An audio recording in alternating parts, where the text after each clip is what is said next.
हम बोलेगा तो बोलोगे कि बोलता है, लेकिन आज बोलना पड़ेगा, क्योंकि एक आदमी अगर पूरे वर्ग के लिए दिन रात लगा हुआ है, बिना किसी भेदभाव के सारी योजनाएं दी जा रही हैं, फ्री का राशन दिया जा रहा है, मकान, सिलेंडर, आयुष्मान कार्ड, सब कुछ दिया जा रहा है, और फिर भी सामने वाला वोट छोड़िए, बार बार गालियां दिए जा रहा है, तो फिर बोलना और कई बार सरकार को आईना दिखाना पड़ता है कि सबका साथ, सबका विकास और सबके विश्वास के चक्कर में पड़कर जो विकास और विश्वास में साथ दे रही हैं, उनके साथ भेदभाव मत कीजिए। ये वीडियो कोई खबर नहीं है जिसे मैं आपसे लाइक और शेयर करने के लिए कहूं, बल्कि ये एक ऐसी विचारधारा पर आधारित है जिसका अंत होना अब बहुत जरूरी है। सबसे पहले ये कमेंट पढ़िए, क्या लिखा है? काश मोदी पर हमला होता। नाम क्या है? आसिफ। आसिफ नाम से समझ आ गया होगा कि ये लड़का मुसलमान है। ये कमेंट जानते हैं कहां आया? मेरी उस खबर पर जिसमें मैंने अमेरिकी राष्ट्रपति डोनाल्ड ट्रंप पर हुए हमले की जानकारी आपको दी थी। आप इमेजिन कर सकते हैं कि जहां एक तरफ मेरी खबर पर आप सारे व्यूअर्स अलग अलग प्रतिक्रियाएं दे रहे थे, कोई इसे ट्रंप का नाटक बता रहा था, कोई नमस्कार कर रहा था, कोई इसकी तुलना केजरीवाल से कर रहा था, तो वहीं ये आसिफ मोदी पर हमले की दुआ कर रहा था, उनके मरने की कामना कर रहा था। आज कमेंट में लिख रहा है, कल को नमाज पढ़ते वक्त भी बोल देगा, 5 बार बोलेगा। हमारे यहां तो कहते ही हैं कि जुबान पर दिन में एक बार सरस्वती जरूर बैठती है, इसीलिए सब कुछ अच्छा बोलना चाहिए। हो सकता है इनके यहां भी कुछ ऐसा ही बोला जाता हो। आप इसे तंज, मजाक या फिर कटाक्ष की कैटेगरी में मत डालिएगा, ये अब उससे कहीं ज्यादा आगे बढ़ चला है। अरे आप किसी के मरने की दुआ कर रहे हो? अपनी खबर पर आए कमेंट्स को मैं पढ़ती हूं, तो ये भी मैं पढ़ रही थी, लेकिन पढ़कर बिल्कुल अच्छा नहीं लगा, इसीलिए सोचा कि इसे एक्सपोज करूं, इन जैसे लोगों को एक्सपोज करूं। सिर्फ प्रधानमंत्री ही नहीं, कोई भी नेता हो, विपक्ष के ही नेता क्यों ना हो, या कोई भी हो, आपके आस पड़ोस में कोई भी क्यों ना हो, आप किसी के मरने की कामना या उस पर गोलियों से हमला कर दिया जाए, ऐसी बात सोच भी कैसे सकते हैं और उसे पब्लिक प्लेटफॉर्म पर लिख भी कैसे सकते हैं? इस कमेंट को देखकर मैंने इसका प्रोफाइल खोला, मन में यह ख्याल रखते हुए कि कम से कम ये भारत का ना निकले। बस एक होता है ना, अंदर से भरोसा होता है। अब इसकी प्रोफाइल पर मुझे 3 वीडियोस दिखाई दिए जिनमें पाकिस्तान की तारीफ और भारत को नीचा दिखाया जा रहा है। यहां तक कि इसके चैनल का नाम भी भारत को नीचा दिखाने वाला ही है। मैंने अबाउट में जाकर मोर पर सर्च किया तो मुझे कहीं पर भी यह नजर नहीं आया कि यह अकाउंट पाकिस्तान से चल रहा है या फिर भारत से। अब मेरा दिमाग और घूम गया, पाकिस्तान की तरफदारी और भारत को नीचा दिखाया जा रहा है। मैं बस उम्मीद कर सकती हूं कि यह पक्का पाकिस्तानी ही हो।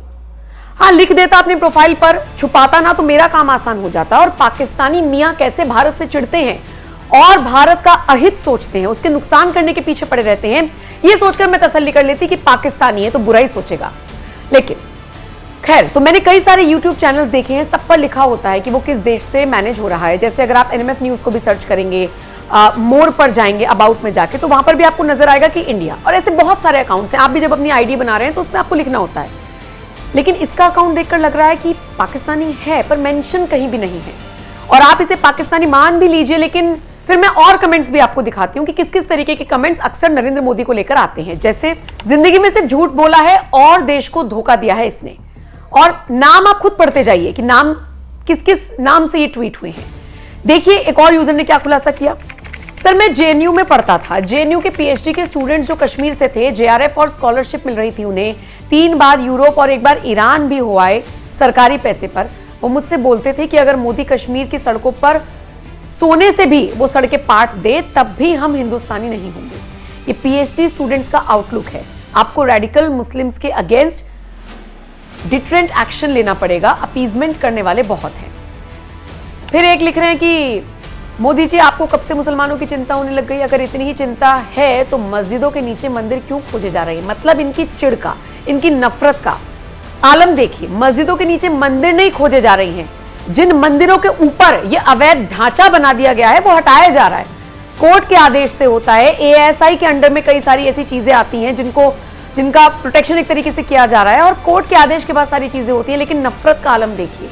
मुस्लिम समाज को जब तक बीजेपी भागीदारी नहीं देगी, मुस्लिम समाज बीजेपी को वोट नहीं करेगा, ये भी एक यूजर ने लिखा है। अब इन्हें कौन सी भागीदारी चाहिए? पता नहीं कौन सी भागीदारी की यहां पर बात की जा रही है। क्या वक्फ बोर्ड के जरिए कब्जा करने की भागीदारी दे दें, 3 तलाक देने की आजादी दे दें? मतलब क्या भागीदारी? 1, 2, 4, 8, 10 कमेंट से मैं पूरे समाज को मैं जज नहीं कर रही हूं, लेकिन बार बार ऐसा क्यों होता है कि बीजेपी सबका साथ, सबका विकास और सबका विश्वास इस नीति पर चलती है और सब में आने वाले मुस्लिम खुलकर नहीं कहते कि हम तो बीजेपी खासकर मोदी के साथ हैं। इस वीडियो को अगर आप देख रहे हैं, आप इसे नफरती भरा बिल्कुल मत समझिएगा। आप बस इसे ऐसे समझिए कि बार बार एक ही वर्ग से इस तरह के कमेंट्स क्यों आ रहे हैं, और अगर इस तरह की कोई घटना होती है तो दूसरा कोई मुसलमान उसे कंडेम क्यों नहीं करता। बहुत सारे ऐसे धर्मगुरु हैं, मैंने अभी एक पॉडकास्ट किया कुछ दिन पहले, तो मैं तो कुछ मुसलमानों का जिक्र कर रही थी, वो सारे मुसलमानों का जिक्र कर रहे थे। क्यों ये विचारधारा बन रही है? अगर आप मुस्लिम हैं, ज्यादा से ज्यादा संख्या में कमेंट करके मुझे अपनी राय दीजिएगा कि ये विचारधारा आप लोगों के लिए क्यों बनती जा रही है, और बाकी जितने भी लोगों तक ये वीडियो पहुंचा है, आप भी अपनी प्रतिक्रिया जरूर दीजिएगा। बाकी अपडेट्स के लिए NMF न्यूज देखते रहिए। नमस्कार।